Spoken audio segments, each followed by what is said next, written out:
औज़ुबिल्लाहिमिनश्शैतानिर्रजीम बिस्मिल्लाहिर्रहमानिर्रहीम। अल्लाह जल्ल शानहू दे नाम दे नाल अल्हम्दुलिल्लाहि रब्बिल आलमीन वल आक़िबतुल मुत्तक़ीन अस्सलातु वस्सलामु अला रसूलिल करीम। दोस्तों अस्सलाम वालेकुम। डॉक्टर नसीर कालों हाज़र CNP न्यूज़ तो।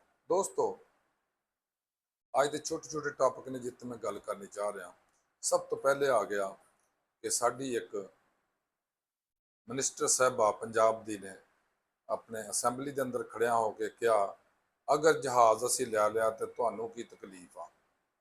वाकई इस गल तो उन्होंने सही है इस हद तक जहाज़ तो उन्होंने लिया सानू तकलीफ की होनी आ, लेकिन मोहतरमा नू ये नहीं पता ये जिदन हुकूमत जानी आ इन्हों ने दौड़ जाना इतों। ये सारी तकलीफ साढ़े वास्ते और सारे पाकिस्तानी अवाम वास्ते ही होनी है, खसूस पंजाबी अवाम वास्ते। ये जो अखराजात बेजा और फजूल हो रहे हैं उन्होंने जिन्ने भी कर्जे ले जा रहे हैं। बल्कि अज मैं एक खबर सुन रहा सा कि पता नहीं किन्ने मिलियन बिलियन कर्जा फिर पंजाब हुकूमत ने लै लिया। मेरा सवाल है मिनिस्टर साहब अगे कि आया ये जहाज़ जड़ा वे ये तुसा अपनी पॉकेट चो लिया है, अपनी नेक कमाई चो लिया वे या अपनी विरासत चो लिया वे? जो कि पब्लिक असैट्स तो तुहां खरीदिया वे, पब्लिक के पैसे ना खरीदिया वे, तो फिर लोगों को हक हासिल है कि पुछन के क्यों खरीदिया तो पिछे की हिकमत सी। लेकिन वह यह जवाब नहीं है कि वह जवाब इस तरह दिता जाए कि तुम जो करना कर लो असीं ले आ जाए।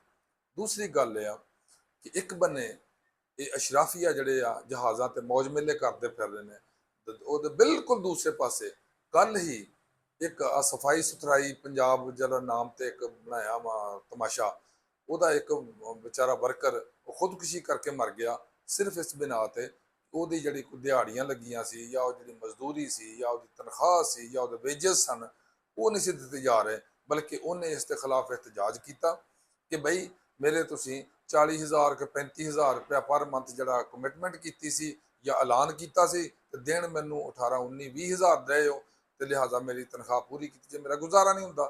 वह नतीजा या वह सवाब उन्होंने ये मिलया कि उन्होंने नौकरी चो कर दिता, ना उन्होंने कुछ दिता ना लिया। जिसमें नौकरी तो निकल गया फिर उस तो बाद उन्हें खुदकुशी की तो बेचारे ने हलाक हो गया, मर गया, फौत हो गया। और ये भी खून कल नू साबित करना पेगा भी ये किदी गर्दन ते आ ते कौन इस तरह करवा कर रहा। उस ਲਈ एक मुल्तान तो खबर मैं देखी सी कि उत्थे एक बाबा सी, उस बेचारे का बच्चा जवान फौत हो गया भी 22-25 साल का, और उहदे कोल कफन वास्ते पैसा नहीं सी है और उन्हें उन्होंने उस तरह ही बगैर कफन तो ही लपेट के दफनाने की कोशिश की। लेकिन बाद च पुलिस वालों पता लग्या, पुलिस वाले 2-4-10 बंदे कोई अच्छे भी लोग होंगे, हर महकमे च होंगे, हर पेशे च होंगे और हर इलाके च होंगे।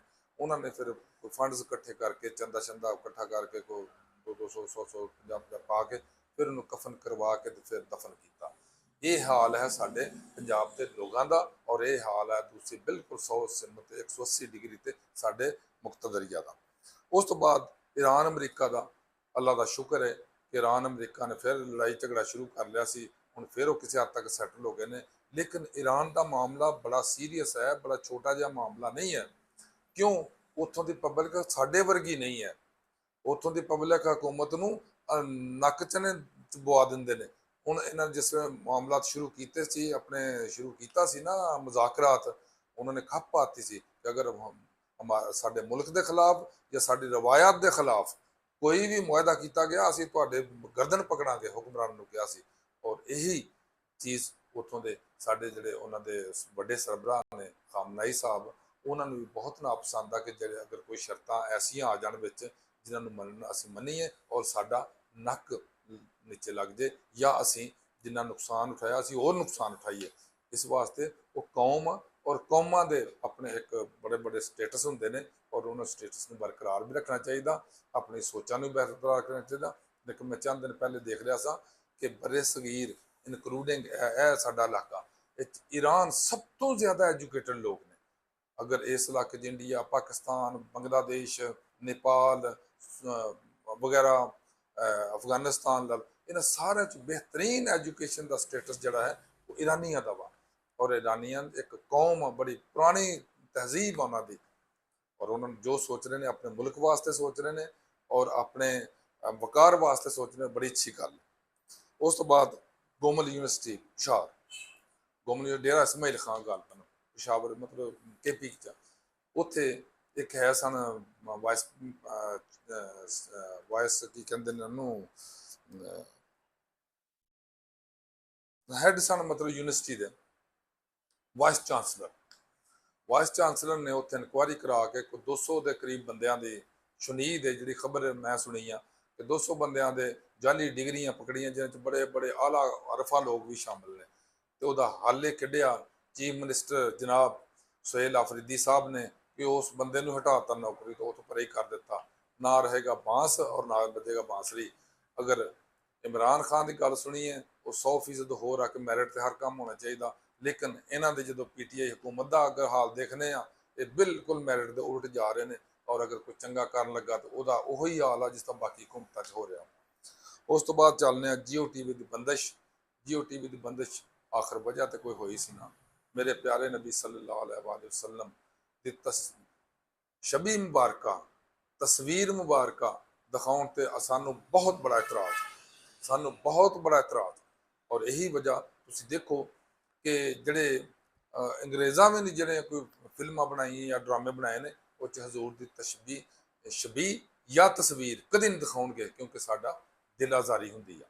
ਲੇਕਿਨ ਇਹ ਜਿਹੜੀ ਗਲਤ ਹਰਕਤ ਕੀਤੀ ਆ Jio ਨੇ, ਇਹਨੂੰ ਉੱਤੇ ਮਾਫੀ ਮੰਗਣੀ ਚਾਹੀਦੀ ਆ ਔਰ ਉਹਨਾਂ ਨੂੰ ਸਜ਼ਾ ਵੀ ਮਿਲਣੀ ਚਾਹੀਦੀ ਆ ਜੋ ਉਹਨਾਂ ਨੇ ਕੀਤਾ, ਕਿਉਂਕਿ ਇਹ ਸਾਡੇ ਦੀਨ ਦੇ ਔਰ ਸਾਡੇ ਸਪਿਰਿਟ ਦੇ ਰੂਹ ਦੇ ਖਿਲਾਫ ਚੀਜ਼ ਸੀ। ਉਸ ਤੋਂ ਬਾਅਦ ਆ ਜਾਂਦੇ ਆ, ਇੱਕ ਜਨਾਬ ਜਿਆਲੇ ਨੇ ਇਹ ਕਿਹਾ ਕਿ ਆਸਫਾ ਭੁੱਟੋ ਨੂੰ ਵਜ਼ੀਰ ਆਲਾ ਸਿੰਧ ਬਣਨਾ ਚਾਹੀਦਾ ਜਾਂ ਵਜ਼ੀਰ ਆਜ਼ਮ ਪਾਕਿਸਤਾਨ ਬਣਨਾ ਚਾਹੀਦਾ। ਬਣਾ ਲਓ ਭਾਈ, ਅੱਗੇ ਕਿਹੜੇ ਇੱਥੇ ਮੈਰਿਟ ਤੇ ਚੱਲਣ ਡਏ ਨੇ, ਜਿਹੜਾ ਉਹ ਆ ਜਾਏਗੀ ਤੇ ਸਾਡੇ ਪਾਕਿਸਤਾਨ ਨੂੰ ਕੀ ਨੁਕਸਾਨ ਹੋ ਜਾਣਾ। ਜੋ ਹੋ ਰਿਹਾ ਹੋ ਹੀ ਜਾਣ ਡਿਆ ਤੇ ਇਸ ਤਰ੍ਹਾਂ ਹੀ ਹੋਈ ਜਾਣਾ, ਕਿਉਂਕਿ ਜਦੋਂ ਵੀ 47 ਔਰ 45 ਦਾ ਰੌਲਾ ਪਏਗਾ ਇਹੋ ਕੁਛ ਹੀ ਹੋਏਗਾ ਜੋ ਕਿ ਇੱਥੇ ਹੋਣ ਡਿਆ। ਸਭ ਤੋਂ ਆਖਰੀ ਪੁਆਇੰਟ ਜਿਹੜਾ ਮੇਰੇ ਕੋਲ ਹੈ ਇਸ ਟਾਈਮ ਉਹ ਹੈ ਬਲੋਚਿਸਤਾਨ। ਬਲੋਚਿਸਤਾਨ 'ਚ ਜਿਸ ਤਰ੍ਹਾਂ ਦਹਿਸ਼ਤਗਰਦੀ ਹੋ ਰਹੀ ਆ, ਸਾਡੇ ਪੰਜਾਬੀ ਭਾਈ, ਸਿੰਧੀ ਭਾਈ, ਬਲੋਚੀ ਭਾਈ ਔਰ ਦੂਸਰੇ ਪਠਾਨ ਭਾਈ, ਇਹਨਾਂ ਦਾ ਜ਼ੁਲਮ ਹੁੰਦਾ ਵੇ ਜਾਂ ਕਿਸੇ ਤੇ ਵੀ ਜ਼ਿਆਦਤੀ ਹੁੰਦੀ ਆ, ਕਿਸੇ ਦੀ ਕਤਲੋ ਗਾਰਤ ਹੁੰਦੀ ਆ, ਕਿਸੇ ਨੂੰ ਲੁੱਟਿਆ ਜਾਂਦਾ, ਕਿਸੇ ਨੂੰ ਅਗਵਾ ਕੀਤਾ ਜਾਂਦਾ, ਕਿਸੇ ਨੂੰ ਛੁਪਾ ਲਿਆ ਜਾਂਦਾ, ਮਿਸਡ ਕਰ ਲਿੱਤਾ ਜਾਂਦਾ, ਤੇ ਬੜਾ ਹੀ ਜ਼ੁਲਮ ਆ, ਬਹੁਤ ਜ਼ਿਆਦਤੀ ਆ। ਔਰ ਇਹ ਉਹ ਜਿਹੜੇ ਦਹਿਸ਼ਤਗਰਦ ਇਹ ਕੁਝ ਕਰ ਰਹੇ ਨੇ, ਮੇਰੀ ਹਕੂਮਤ ਨੂੰ ਚਾਹੀਦਾ ਕਿ ਉਹਦੇ ਉੱਤੇ ਗੌਰ ਕਰੇ, ਮੇਰੀ ਇੰਟੈਲੀਜੈਂਸ ਏਜੰਸੀਆਂ ਨੂੰ ਔਰ ਸਿਕਿਉਰਿਟੀ ਏਜੰਸੀਆਂ ਨੂੰ ਬੜਾ ਸਖਤੀ ਨਾਲ ਉਹਨਾਂ ਨੂੰ ਨਿਪਟਣਾ ਚਾਹੀਦਾ ਕਿ ਕੌਣ ਕਰ ਰਹੇ ਨੇ।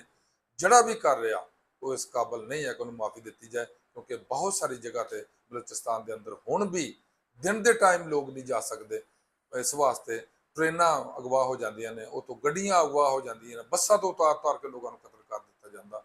ਲਿਹਾਜ਼ਾ ਹਕੂਮਤ ਨੂੰ ਔਰ ਖੁਸੂਸਨ ਜਿਹੜਾ ਵਜ਼ੀਰ ਆਲਾ, ਜਾਂ ਤੇ ਉਹਨੂੰ ਵਜ਼ੀਰ ਆਲਾ ਬਣ ਕੇ ਉੱਤੇ ਕੰਟਰੋਲ ਅੱਛੀ ਤਰ੍ਹਾਂ ਕਰਨਾ ਚਾਹੀਦਾ, ਜਾਂ ਫਿਰ ਹਕੂਮਤ ਛੱਡ ਦੇਣੀ ਚਾਹੀਦੀ ਆ ਤਾਂ ਕਿ ਹੋਰ ਕੋਈ ਸ਼ਾਇਦ ਅੱਲਾਹ ਦਾ ਬੰਦਾ ਆ ਕੇ ਕਰ ਸਕੇ। ਅੱਲਾਹ ਹਾਫਿਜ਼, अस्सलाम।